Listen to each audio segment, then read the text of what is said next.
आज हम बात करेंगे बैच प्रोडक्शन के बारे में। एक ऐसा प्रोडक्शन सिस्टम जो यूज होता है जब प्रोडक्ट वैरायटी ज्यादा हो और डिमांड मॉडरेट हो। यह सिस्टम कॉमनली यूज होता है जब कंटिन्यूअस प्रोडक्शन जस्टिफाई नहीं होती पर एक कांस्टेंट डिमांड फिर भी बनी रहती है। बैच प्रोडक्शन में हम जनरल पर्पस मशीन्स यूज करते हैं जिसमें मल्टीपल प्रोडक्ट्स को अलग अलग बैचेस में बनाया जा सकता है।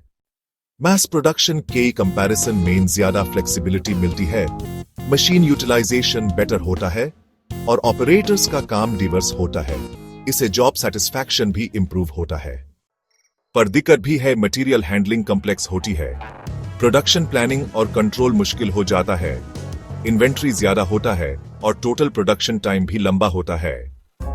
एक मेजर क्वेश्चन ये होता है बैच साइज कितनी होनी चाहिए। एक साइड पे है सेटअप कॉस्ट जो कहती है बैच बड़ा हो, दूसरी साइड है होल्डिंग कॉस्ट जो कहती है बैच छोटा हो। बैलेंस दोनों का करना होता है to get optimal batch size. एक फॉर्मूला से ऑप्टिमम साइज Q star निकालता है। Q star equals square root of 2AD divided by IC into 1 minus D by P।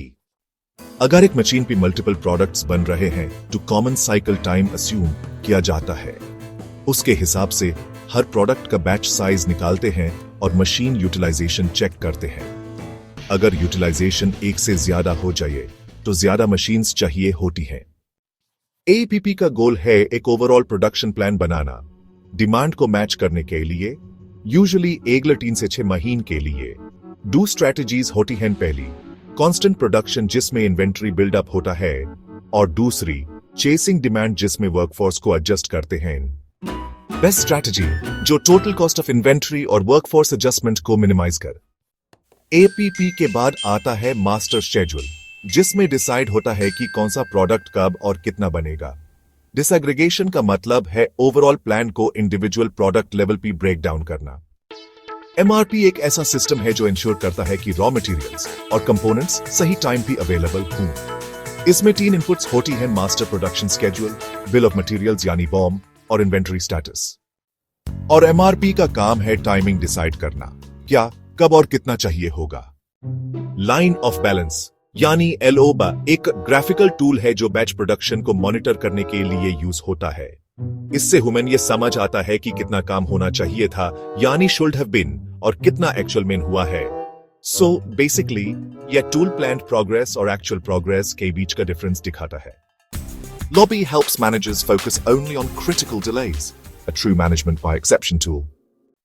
Batch production के और एफिशिएंट बनाने के लिए Kanban सिस्टम यूज होता है जापान में। Small batches, quick setups and card based control. FMS flexible manufacturing systems use करते हैं कंप्यूटर कंट्रोल्ड मशीन्स और ऑटोमेटेड हैंडलिंग, ज्यादा फ्लेक्सिबिलिटी के साथ हाई यूटिलाइजेशन। तो दोस्तों, बैच प्रोडक्शन एक बेहतरीन बैलेंस देता है फ्लेक्सिबिलिटी और एफिशिएंसी के, स्पेशली जब प्रोडक्ट वैरायटी ज्यादा HO। Optimum batch size, proper planning, MRP systems, LOB charts, ये सब टूल्स हेल्प करते हैं सिस्टम को स्ट्रीमलाइन करने में। नेक्स्ट टाइम जब आप कोई मेड टू ऑर्डर आइटम दिखें, समझिए उसके पीछे एक सॉलिड बैच प्लानिंग सिस्टम काम कर रहा था।